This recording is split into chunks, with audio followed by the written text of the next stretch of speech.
Hi everyone, आज हम बात करेंगे स्कैल्पिंग ट्रेडिंग फॉर बिगनर्स। क्योंकि फॉर बिगनर्स इसलिए क्योंकि जो पर्सन है ना पहले से एक्सपीरियंस होते हैं उनको हर चीज पता रहता है, लेकिन बिगनर्स को क्या होता है उनको सही डायरेक्शन नहीं मिलता है, जिसकी वजह से वो है ना अपना ट्रेड को प्रॉफिट की जगह लॉस में कर लेते हैं। तो ये स्पेशली बिगनर्स के लिए होने वाली है। इसमें ऐसा भी पॉइंट बताने जा रहे हैं जिसमें आप है ना अगर एडवांस लेवल में सीखे भी हुए हो तो उस पॉइंट को अगर नोट डाउन करते हैं तो आगे जाके आपको हेल्प मिलेगा। अगर आप एक्सपीरियंस पर्सन हो तब भी आपको अभी भी हेल्प मिल सकता है। तो वीडियो को अच्छे से देखिएगा जिससे आपको क्लियर हो जाए कि आगे चल के जो आप स्कैल्पिंग में है ना प्रॉफिट बुक करना चाहते हो उसके लिए एक नोट्स होना बहुत जरूरी है, क्योंकि सभी चीज आपके माइंड में सेट नहीं हो सकता है और आगे जाके आप भूल जाओगे तो फिर से आपको यही मेहनत करना पड़ेगा। तो इससे अच्छा होगा कि आप है ना एक नोटबुक लो और उसको नोट डाउन कर लो, क्योंकि एंट्री एग्जिट कैसे करना है वो भी आपको बताएंगे।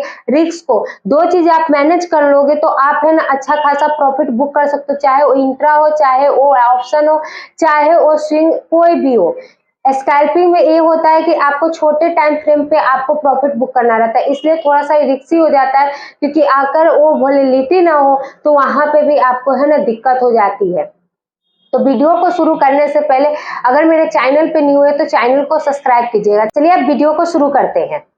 तो सबसे पहली बात होती है स्कैल्पिंग ट्रेडिंग होती क्या है। तो स्कैल्पिंग ट्रेडिंग में आप क्या कर सकते हैं, शॉर्ट टर्म में आप है ना प्रॉफिट बुक कर सकते हैं, जिसमें आपको है ना मल्टीपल ट्रेड यानी कि with in a day with in a minutes में आप है ना प्रॉफिट बुक करके निकल सकते हैं, जिसमें आपका है ना प्रॉफिट एकदम छोटा होना चाहिए। ये नहीं सोचना चाहिए कि आप है ना आराम से एक ट्रेड से 10-20 लाख रुपए कमा सकते हैं। सभी का माइंडसेट यही रहता है कि शॉर्ट टर्म में हम मुझे पैसे कमाने हैं तो इसका मतलब हम 1 लाख लगाए तो उससे मेरा 10 लाख हो जाना चाहिए। तो ये सोच मत रखिएगा। अगर आप बिगनर्स हो तो सबसे पहली बात आप छोटा छोटा अमाउंट से ही ट्रेड कीजिएगा और आप किसी से लोन मत लीजिएगा, कर्ज मत लीजिएगा। ये सारी चीजें छोड़ के अगर आपके पास एक्स्ट्रा मनी है तब आप एक्स्ट्रा मनी से आप ट्रेड करना स्टार्ट करो। अब क्या है कि स्कैल्पिंग है ना स्ट्रैटेजी फॉर बिगनर्स। आपको कौन सा इंडिकेटर या कौन सा स्टॉक क्षेत्र में आपको है ना ट्रेड करना चाहिए, जिसका फ्रीक्वेंस अच्छा है, जिसका है ना आपका है ना वोलेटिलिटी अच्छी है। तो चलिए अब उसके बारे में बात करते हैं। तो best market of the scalping stock forex cryptocurrency and index, जिसमें आप है ना अगर ट्रेड करते हो तो आप अच्छा खासा प्रॉफिट बुक कर सकते हो। क्योंकि क्या होता है कि आपका वॉलेटिलिटी नहीं होने के कारण आप 1 मिनट के चार्ट में नहीं ट्रेड कर सकते हो, 5 मिनट के चार्ट में नहीं ट्रेड कर सकते। जब मार्केट आपका 1 मिनट नहीं आधा घंटा में ऐसे से ऐसे होगा, वहां पे आप 1 मिनट के चार्ट में कैसे प्रॉफिट बुक करोगे, हो ही नहीं सकता। इसीलिए वॉलेटिलिटी देखना बहुत ज्यादा जरूरत है। अगर वो नहीं देखते हो, और सबसे पहली बात तो आपको कैंडल स्टिक आना बहुत जरूरी है, क्योंकि ये सारी ट्रेडिंग जब तक आपको कैंडल स्टिक नहीं आएगा, जब तक आपको कैंडल स्टिक यानी टेक्निकल एनालिसिस नहीं आएगा तब तक आप है ना ट्रेडिंग नहीं कर सकते हो। फंडामेंटल किसके लिए होता है, जो इन्वेस्टमेंट करते हैं। तो एक कैंडल स्टिक का है ना चार्ट पैटर्न का ई बुक आपको मिल जाएगा डिस्क्रिप्शन में, आप जाके एक बार चेक कीजिएगा, जिससे आपको बेसिक से एडवांस लेवल तक आपको सारी जानकारी दी जाएगी उसमें। अब बात करेंगे जिसमें क्या कहते हैं कि आप है ना हाई एसेट माने कि राइट माने कौन से एसेट में आप है ना इन्वेस्ट कीजिएगा तो आपका पैसा फिर है ना वो वॉलेटिलिटी होगा। तो आप निफ्टी 50 में, बैंक निफ्टी में, बीटीसी में या आप यूएसडी में यानी कि इन्वेस्ट करते हो तो वहां पे जाकर आपके पैसे की है ना ग्रोथ होगी और आप है ना वहां पे अच्छा खासा आप प्रॉफिट बना सकते हो। क्योंकि क्या होता है, आपको बार बार इसीलिए कह रहा है कि जब आपका मार्केट कभी ऐसे जाएगा तो कभी ऐसे जाएगा, लेकिन आप है ना आप शॉर्ट सेलिंग करके भी पैसे कमा सकते हो, शॉर्ट बाइंग करके भी पैसे कमा सकते हो। क्योंकि आप किस क्षेत्र में है ना स्कैल्पिंग कर रहे हो वो महत्वपूर्ण है। क्योंकि जब आप इंट्राडे में स्कैल्पिंग करते हो तो आप जानते हो वहाँ पे बाइंग सेलिंग दोनों कर सकते हो आप, यानी बाय करके भी आप प्रॉफिट कमा सकते हो, सेल करके भी प्रॉफिट है। जब आप ऑप्शन में करते हो तो आपको पता है कॉल लेकर भी आप है ना ऑप्शन में कमा सकते हो और पुट लेकर भी कमा सकते हो, यानी हर जगह पे आपको दोनों ऑप्शन मिलती है। तो वो दोनों चीज की आपकी जानकारी होनी जरूरत है, क्योंकि जब मार्केट गिर रहा है तब भी आप प्रॉफिट बनाओ और जब मार्केट उठ रहा है तब भी प्रॉफिट बनाओ। लेकिन अगर कोई मार्केट साइडवेज है तो वहां पे आप पैसे मत लगाइएगा, क्योंकि यहाँ पे जाके आपका कैंडल का जो है ना फ्रीक्वेंस या आपका वोलेटिलिटी कहा जाता है वो अच्छा खासा नहीं रहता है, जिसके कारण आपका पैसा फंस जाता है या लॉस में चला जाता है।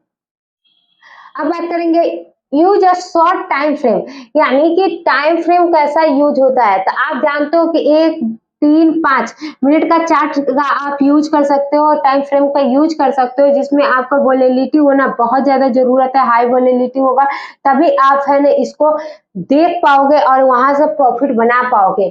और लास्ट आवर से माने कि है ना जो मार्केट सीजन होता है उसको जरूर देखिएगा, फर्स्ट और लास्ट, यहाँ पे लिखा क्या हुआ है, फर्स्ट एंड लास्ट आवर्स के जो मार्केट सीजन होते हैं उसको जरूर से जरूर आप देखिएगा। अब बात करेंगे एंट्री, सबसे महत्वपूर्ण होता है कि एंट्री हम कैसे करें और एग्जिट क्या है, क्योंकि जब आप एंट्री करते हो तब भी उतना इंपॉर्टेंट नहीं लगता है, लेकिन जब आप एग्जिट करते हो तब कितना लॉस करके कितना प्रॉफिट लेके निकले हो वो बहुत ज्यादा इंपॉर्टेंट हो जाती है। तो सबसे पहले बात करेंगे use 9 EMA and 21 EMA cross over for the trade direction, यानी कि आप है ना 9 और 21 के EMA को है ना यूज करके क्रॉस ओवर होना चाहिए वो ट्रेंड, तो आप है ना वहां पे जाके RSI को है ना वहां पे looks of the RSI above the 15 for the buyer and above 15 for the sellers, यानी कि 15 के एबव होगा तब आप है ना इसको बाय कर सकते हो, 50 के बिलो होगा यानी नीचे होगा तब आप सेल कर सकते हैं, जिसमें आपका बॉलिंग वेटिंग एवरेज प्राइज होना चाहिए, क्योंकि क्या होता है कि आपका ये बहुत ज्यादा इंपॉर्टेंट है। आप देख लो कि वॉल्यूम वेटिंग से average price helps in the confirming trade direction, यानी इससे आपका ट्रेड डायरेक्शन कंफर्म हो जाता है कि आपको किस वे में लेके जाएगा जहां से आपका प्रॉफिट होगा या लॉस। और आप है ना 19 करें 15 के एभव में आप बाय कर सकते हो और 15 के बिलो यानी 50 के नीचे रहेगा तो आप इसे सेल कर सकते हो। तो इसीलिए आप इस सारी चीजों को नोट कर लोगे तो जब आप है ना स्कैल्पिंग करने के लिए बैठोगे तब आपको अच्छा खासा जानकारी मिलेगा, और उससे आप है ना पेपर ट्रेड करो तब या आप है ना लाइव मार्केट में ट्रेड करो तब आपको अच्छा खासा वहां पे प्रॉफिट मिलेगा। आप अगर बिगनर्स हो तो एक बार जरूर से जरूर पेपर ट्रेड करना 15-20 दिन, फिर आप है ना लाइव मार्केट में आना। अब बात करेंगे एंट्री कैसे कीजिएगा और एग्जिट कैसे कीजिएगा। ये हो गया एंट्री एग्जिट दोनों साथ में, अब अलग अलग बताएंगे कि एंट्री और एग्जिट आप कैसे कीजिएगा तो आपके लिए अच्छा होगा। और रिस्क मैनेजमेंट क्या होता है वो भी आपको इसी वीडियो में पता चलेगा, क्योंकि रिस्क अगर आप मैनेज कर रहे हो तभी आप प्रॉफिट भी बुक करोगे। जैसे एंट्री आप कैसे करोगे बाय में और आप है ना एग्जिट कैसे करोगे, सबसे मेन मुद्दा रहता है एंट्री और एग्जिट का। तो चलिए एंट्री में आप है ना बाय सिग्नल और सेल सिग्नल कैसे डिसाइड करोगे वो भी आपको यहाँ पे दिख रहा होगा कि 9 EMA cross over above 21 EMA plus RSI above 15 plus price above VWAP, यानी आपको हम ये भी बता दिए कि इसका फुल फॉर्म क्या होगा। अब आप इसको जाके चार्ट में देख सकते हो, जिसमें आपको है ना यहाँ पे बाय करना है, इसको यूज करके आप इसको यूज करके सेल कर सकते हो, जिसमें 9 EMA क्रॉस ओवर बिलो, यानी कि सारा चीज यही है लेकिन इसमें एभव पे आपको करना है और इसमें आपको बिलो यानी नीचे पे करना है, जिससे क्या होगा कि आपको सही डायरेक्शन में बाय सेल आपको मिलेगा। तो इसको आप जरूर से जरूर नोट डाउन कर लीजिएगा, जिसमें आपको सही से पता है। अब होता है कि एग्जिट टारगेट क्या होना चाहिए, स्टॉप लॉस क्या होना चाहिए, मेन मुद्दा रहता है स्टॉप लॉस। अब चले एग्जिट पॉइंट क्या होना चाहिए, 5 to 10 फॉरेक्स PIs और स्मॉल परसेंट गेन्स होना चाहिए, यानी कि स्मॉल आपको है ना प्रॉफिट होना चाहिए, यानी कि प्रॉफिट को आप बुक कीजिए। ये नहीं कि आप ज्यादा के चक्कर में लॉस कर लीजिए, क्योंकि आपको 1, 3, 5 के है ना प्रॉफिट पे आपको करना है, जिसमें स्टॉक या क्रिप्टो हो सकता है। अब स्टॉप लॉस की बात करते हैं तो स्टॉप लॉस होना चाहिए कि जैसे कि आप है ना जिसमें आप below the recent support for buying, यानी कि जो है ना सपोर्ट पे आपको बाय करना है और रेजिस्टेंस पे आपको सेल करना है। अब वो भी कैसे आपको पता चलेगा कि सपोर्ट क्या, वो आपको इस तरह से पता चलता है कि जब बार बार आपका है ना वो नीचे गिरते जाता है तब आप है ना एक जगह पे आपका टारगेट रहता है, वहां पे उसको नीचे वाले को कहते हैं सपोर्ट और ऊपर वाले को रेजिस्टेंस, जहां से एक बार में मार्केट गिरता है और नीचे वही प्राइस पे जाके गिरता है जिसपे पहले भी गिरा था। अब हम रिस्क मैनेजमेंट की बात करेंगे, क्योंकि अगर इसको आप है ना अच्छे से मैनेज कर लिए तो आप है ना कम से कम लॉस करोगे और कम प्रॉफिट करो वो चलेगा, लेकिन कम से कम प्रॉफिट लॉस करोगे। तो रिस्क पर ट्रेड 1 से लेकर 2% फॉर योर कैपिटल, यानी कि जब आपका है ना जितना भी कैपिटल लगा उस पर 1 से 2 से ज्यादा का रिस्क नहीं लोगे। Risk to reward to risk ratio होना चाहिए एट लीस्ट 1:1.5, यानी कि इतना का आपका रेशियो होना चाहिए। ये भी नहीं कि आप है ना 1.1 का या 1.3, यानी कि इतना का आप अगर रेशियो लेके चलते हो रिस्क रिवॉर्ड में, यानी कि आपका है ना अगर 1000 लगा हुआ है तो वहां पे आप है ना सिर्फ 995 रुपये ले और अलग रखो। जो आपका है ना उतना के नीचे गिर रहा है तो आप 5 रुपए के लॉस से ही आप टारगेट लेकर निकलो।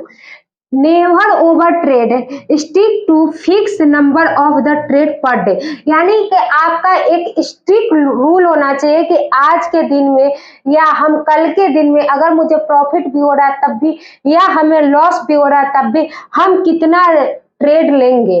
क्योंकि क्या होता है हम ओवर ट्रेड में आ जाते हैं, हम इमोशन के चक्कर में आ जाते हैं, हम ग्रेड में आ जाते हैं, जिसके कारण हमारा लॉस और ज्यादा बढ़ जाता है। क्योंकि सबसे ज्यादा ट्रेड कब होता है जब आप लॉस करते जाओ तो आप सोचते हो कि हम प्रॉफिट बुक करके ही घर निकलेंगे, यानी कि जब तक मेरा प्रॉफिट नहीं होगा तब तक हम ट्रेडिंग करना नहीं छोड़ेंगे, चाहे वो मार्केट आवर कितने बजे तक। अगर सोच के देखिए आपका 9:30 बजे तक ही है ना मार्केट आवर में अगर आपका लॉस पे लॉस हो चुका है तो आप 3:30 बजे तक क्यों वेट करोगे? अगर आप उसी समय क्यों नहीं निकलोगे जब आपका एक टारगेट है कि 3 बार हम ट्रेड लेंगे, 5 बार ट्रेड लेंगे, उसमें अगर लॉस भी हो रहा है तब भी प्रॉफिट, तब हम मुझे निकल जाना चाहिए। लेकिन आप उससे ज्यादा ले रहे हो क्योंकि आपको लग रहा है कि मार्केट आवर बचा हुआ है, तो ये गलत है। आप ओवर ट्रेड मत कीजिएगा, आप ग्रेम में और इमोशन में तो बिल्कुल भी ट्रेड मत कीजिएगा और अपने कैपिटल का 1 से 2% ही रिस्क लीजिएगा। तो ये सारी चीजें आप जरूर से जरूर नोट डाउन कर लीजिएगा, जिससे आगे चल के आपको है ना ये आपको रिस्क रिवॉर्ड है ना ऐसा नहीं है कि आपको है ना इसी में काम देगा, ये हर ट्रेडिंग में, चाहे इंट्रा हो, चाहे ऑप्शंस हो, चाहे वो स्विंग हो, कोई में भी आपको काम देगा। तो इसको हर जगह यूज कीजिएगा जिससे आपको है ना आगे चल के प्रॉफिट हो और लॉस कम हो। तो इस वीडियो में इतना ही। अगर मेरे चैनल पे न्यू है तो चैनल को सब्सक्राइब कीजिएगा और वीडियो को लाइक कीजिएगा। अगर आपको कैंडल स्टिक या टेक्निकल एनालिसिस का बेसिक टू एडवांस सीखना है तो आप है ना डिस्क्रिप्शन में एक ई बुक का चैनल का लिंक है, आप जाके वहां से उसको बाय कर सकते हैं।